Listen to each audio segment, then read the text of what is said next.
മഹത്വപ്പെടുമാറാകട്ടെ. ഇപ്പോൾ നമ്മൾ മധ്യയായിരിക്കുന്ന brother George, താൻ എറണാകുളം തോപ്പുംപടി സ്വദേശിയായിരുന്ന ജോർജ് ജീവപര്യന്തം ശിക്ഷിക്കപ്പെട്ട് പൂജപ്രസന്നതയിൽ അടയ്ക്കപ്പെട്ടതായിട്ടുള്ള ജോർജിന്റെ ജീവിതത്തിൽ ദൈവം അത്ഭുതമായിട്ടുള്ള മാറ്റം കൊടുത്തു.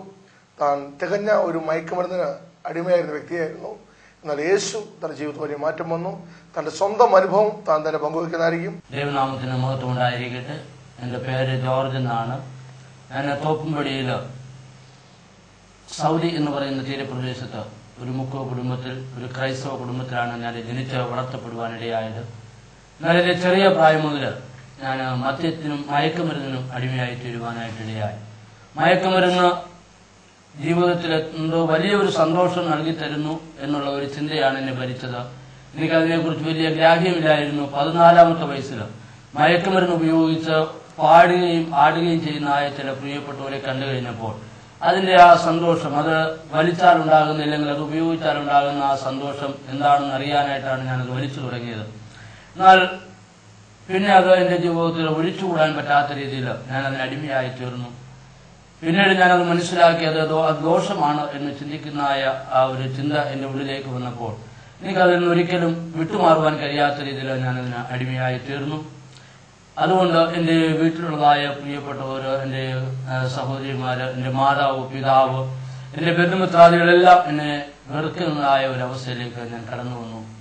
എന്നാൽ ഇന്നത്തെ ലോകത്തിലുള്ള മനുഷ്യര് വീണ്ടും വീണ്ടും ആ സന്തോഷത്തിലേക്ക്, ലോകത്തിന്റെ സന്തോഷത്തിലേക്ക് പോകുന്ന പോലെ ഞാൻ വീണ്ടും വീണ്ടും ആ മയക്കുമരുന്നിന് അടിമയായിട്ട് തീർന്നു. എന്നാൽ അന്ന് എനിക്കത് ഉപയോഗിക്കാനായിട്ട് പണം തികയാതെ വന്നപ്പോൾ ഞാനും എൻ്റെ കൂട്ടുകാരും അതിന് എളുപ്പം പണം ഉണ്ടാക്കുവാനായിട്ട് മോഷണത്തിന് വേണ്ടിയിട്ട് ഞങ്ങൾ ചിന്തിച്ചു. ആദ്യമായിട്ട് ഒരു പിടിച്ചുപറി നടത്തുവാനായിട്ടിടയായി. എന്നാൽ അതിൽ ഞങ്ങൾ പിടിക്കപ്പെട്ടു.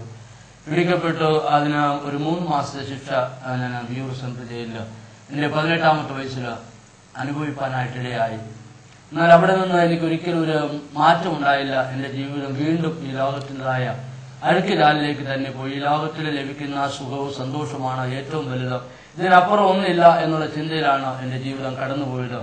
എന്നാൽ എന്നെക്കുറിച്ച് എന്നെ പ്രതീക്ഷിക്കുന്ന എൻ്റെ കുടുംബത്തിന്, എൻ്റെ സഹോദരിമാർക്ക്, എൻ്റെ മാതാവിനും പിതാവിനൊക്കെയും വളരെ വേദനയായിരുന്നു. അതിൽ നിന്ന് എനിക്കൊരു വിടുതൽ വേണമെന്ന് അവരുമൊക്കെയും ആഗ്രഹിച്ചു. എന്നാൽ എനിക്ക് അതിൽ നിന്ന് വിടുതൽ പ്രാപിക്കാനായിട്ട് കഴിഞ്ഞില്ല. എല്ലാവരും വെറുത്ത ആ ഒരു ജീവിതത്തിന്റെ ഉടമയായിട്ട് ഞാൻ ജീവിക്കുന്ന അവസരത്തിൽ എൻ്റെ കുഞ്ഞു പെങ്ങളെ ഉപദ്രവിക്കുന്ന ഒരു സ്ഥിതിവിശേഷം എൻ്റെ ജീവിതത്തിൽ കടന്നു വരുവാനിടയായി. ഞങ്ങളവിടെ വേദിച്ചാരായ വിൽപ്പന നിർത്തലാക്കുവാനായിട്ട് ഇറങ്ങിത്തിരിച്ചതായ ഒരു സംഘടനയും അത് നടത്തുവാനായിട്ട് ഇറങ്ങിത്തിരിച്ചതായ ഒരു ഗ്രൂപ്പ്, ഇങ്ങനെ 2 ഗ്രൂപ്പുകൾ തമ്മിലുള്ളതായ വഴക്കിൽ എൻ്റെ കുഞ്ഞു പെങ്ങള് മൃഗീയമായി ഉപദ്രവിക്കപ്പെടുന്നത് കണ്ട് ആ വ്യക്തിയുമായിട്ട് ഞാൻ വഴക്കുണ്ടായി. ഞാനാണ് ആ കൃത്യത്തിന് മുൻകൈ എടുക്കുവാനായിട്ട് എൻ്റെ സഹോദരിയെ ഉപദ്രവിച്ചതുകൊണ്ട്. പക്ഷെ അന്ന് വരെ എൻ്റെ ജീവിതത്തിൽ ഒരല്പമെങ്കിലും സമാധാനവും സന്തോഷവും ഉണ്ടായിരുന്നെങ്കിൽ അതെല്ലാം നഷ്ടപ്പെട്ട് ഞാൻ തികച്ചും ഒരു പാപിയാണ്, വലിയൊരു കുറ്റബോധത്തിന് ഞാൻ അടിമയായിട്ട് തീർന്നു. ഞാനൊരു ക്രിസ്തീയ കുടുംബത്തിലാണ് ജനിച്ചതെങ്കിലും യേശുവിനെ കുറിച്ചോ യേശുവിന്റെ സ്നേഹത്തെക്കുറിച്ചോ ഒന്നും എനിക്കറിയത്തില്ലായിരുന്നു. മാത്രമല്ല ഇതിനപ്പുറം ഒരു ജീവിതമുണ്ടെന്നോ ദൈവമുണ്ടെന്നോ ദൈവരാജ്യമുണ്ടെന്നുള്ള ചിന്തയൊന്നും എൻ്റെ ജീവിതത്തിൽ എന്നെ അലട്ടിയിരുന്നില്ല, എന്നെ ചിന്തിപ്പിച്ചിരുന്നില്ല. എന്റെ ഉള്ളിലുണ്ടായ ചിന്ത ഇവിടെ ലഭിക്കുന്ന അല്പകാലത്തെ ജീവിതം അത് സുഖിക്കുവാനുള്ളതാണ്, ഇവിടെ കൊണ്ട് തീരുന്നു എന്നുള്ളതായ അവസ്ഥയിലാണ് ഞാൻ ജീവിച്ചു വന്നത്. എന്നാൽ തികച്ചും ഈ കേസിനോടുള്ള ബന്ധത്തിൽ ഞാൻ സമാധാനമില്ലാത്തവനും സന്തോഷമില്ലാത്തവനും മാത്രമല്ല ഉറങ്ങുവാൻ കഴിയാത്തതായ ഒരു ഹൃദയത്തിന് ഞാനിവിടെ അടിമയായി തീർന്നു. മയക്കുമരുന്നാണ് എന്നെ കൂടുതലായിട്ട് ആ ഒരു അവസ്ഥയിലേക്ക് കൊണ്ടെത്തിച്ചത്.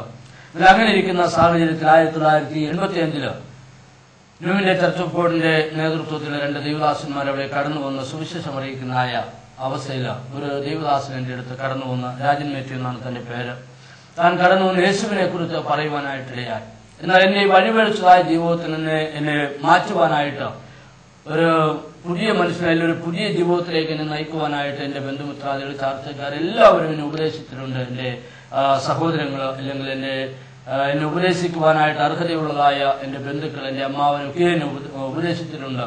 എന്നാൽ അന്ന് ഒന്നും എന്റെ ഉള്ളിൽ ഏതൊരു രീതിയിലും ഞാൻ ചെയ്യുന്ന തെറ്റാണ്, ഇല്ല ഞാനൊരു പാവിയാണ്, അങ്ങനെയുള്ള ചിന്തയൊന്നും എന്റെ ജീവിതത്തിൽ ഉണ്ടായിരുന്നില്ല. എന്നാൽ ഈ ഉപദേശി കടന്നു വന്ന, ഈ രാജൻ മേത്യു എന്ന് പറയുന്ന ദേവദാസൻ കടന്നു വന്ന യേശുവിനെ കുറിച്ച്, യേശുവിന്റെ സ്നേഹത്തെ കുറിച്ച് എന്നോട് പറയുവാനായിട്ടിടയായി. നീ ഇങ്ങനെ പോയി കഴിഞ്ഞാൽ നിന്റെ ജീവിതം ഈ ലോകം കൊണ്ട് തീരുന്നതല്ല, ഇതിനപ്പുറം ഒരു ജീവിതമുണ്ട്. ഒരിക്കൽ മരിക്കുകയും പിന്നെ ന്യായവിധിയും ദൈവം സകല മനുഷ്യർക്ക് നിയമിച്ചിരിക്കുകയാണ്. എന്നാൽ ആ ന്യായവിധിയിൽ നിന്ന് രക്ഷിക്കുവാനായിട്ട് യേശു ഈ ലോകത്തിലേക്ക് കടന്നു വന്ന സകല മനുഷ്യരുടെയും പാപത്തിന് പരിഹാരമായിട്ടാണ് യേശു മരിച്ചത്. അതുകൊണ്ട് യേശുവിലേക്ക് നിന്റെ ഹൃദയം ഒന്ന് കൊടുത്താൽ നിന്റെ ജീവിതത്തിൽ ഒരു പാപമോചനം ലഭിക്കും, ഒരു പുതിയ മനുഷ്യനായി ജീവിപ്പാൻ യേശു നിന്നെ സഹായിക്കും എന്ന് എന്നോട് പറയുവാനായിട്ടിടയായി. എന്നാൽ എന്നെ അത് അത്ഭുതപ്പെടുത്തിയത്, മറ്റുള്ള അനേക വ്യക്തികൾ എന്നെ ശാസിച്ചും മറ്റുള്ള അനേക രീതിയിൽ എന്നോട് കാര്യങ്ങൾ പറഞ്ഞിട്ടുണ്ട്.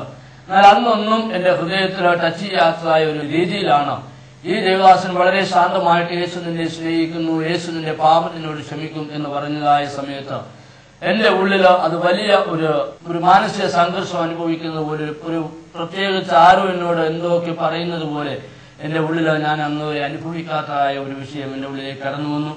എന്റെ ഉള്ളിൽ നിന്ന് ആരും പറയുന്നത് പോലെ നീ മരിച്ചാൽ നീ നരകത്തിലേക്ക് പോകും, എന്നാൽ യേശു നിന്നെ സ്നേഹിക്കുന്നു, ആ മരണത്തിൽ നിന്ന്, ആ നരകത്തിൽ നിന്നൊക്കെ നിന്നെ രക്ഷിക്കുവാൻ യേശുവിന് കഴിയും എന്നുള്ളതായ ഒരു ചിന്ത എന്നെ ഒന്ന് ഒരുക്കുവാനായിട്ടിടയായി. എന്നാൽ അന്ന് ദൈവത്തിന്റെ വചനത്തെക്കുറിച്ചോ ദൈവത്തിന്റെ ആത്മാവിനെ കുറിച്ചോ ഒന്നും എനിക്കറിയത്തില്ല. പിന്നീടാണ് എനിക്കത് മനസ്സിലായത്. കാരണം ദൈവം എന്നെ സ്നേഹിക്കുന്നത് കൊണ്ട് ദൈവത്തിന്റെ വചനം എന്നോട് പറഞ്ഞപ്പോൾ ദൈവത്തിന്റെ പരിശുദ്ധാത്മാവ് പാപത്തെക്കുറിച്ചും നീതിയെക്കുറിച്ചും ന്യായവിധിയെക്കുറിച്ചും ബോധ്യം വരുത്തുന്നതാണ് എന്നുള്ളതായ വചനത്തിന്റെ സത്യം എനിക്ക് പിന്നീടാണ് മനസ്സിലായത്. എന്നാൽ ആ ആത്മാവാണ് അന്ന് എന്നെ ആ ഒരു കുറ്റബോധത്തിലേക്ക്, ഞാനൊരു പാപിയാണെന്നും ഇവിടെ നിന്നുകൊണ്ട് എന്റെ ജീവിതം തീരുന്നില്ല, ഇതിനപ്പുറമായിട്ട് നിത്യമായൊരു ജീവിതമുണ്ട്, അത് ദൈവത്തോടു കൂടെ ദൈവ രാജ്യത്തിലാണ് എന്നൊക്കെയുള്ളതായ ആ ചിന്ത, ആ വിഷയം ദൈവാത്മാവാണ് എനിക്ക് ബോധ്യപ്പെടുത്തി തന്നത് എന്നുള്ളത് എനിക്ക് പിന്നീട് മനസ്സിലായി. എന്നാൽ അന്ന് ഞാൻ തന്നോട് ഇങ്ങനെ പറയുവാനിടയായി, ഈ യേശുവിനെ കുറിച്ച്, യേശുവിന്റെ സ്നേഹത്തെ കുറിച്ച് പറയുമ്പോൾ ഞാൻ തന്നോട് പറഞ്ഞു, എനിക്ക് ഒരിക്കലും യേശുവുമായിട്ട് യാത്ര ചെയ്യുവാൻ കഴിയത്തില്ല, കാരണം ഞാൻ അത്രയും വലിയൊരു പാപിയാണ്, അതുകൊണ്ട് ഇനിമേലിൽ യേശുവിനെ കുറിച്ച് എന്നോട് പറയുവാനായിട്ട് വരണ്ട എന്ന് പറഞ്ഞപ്പോൾ താൻ പറഞ്ഞു, മോനെ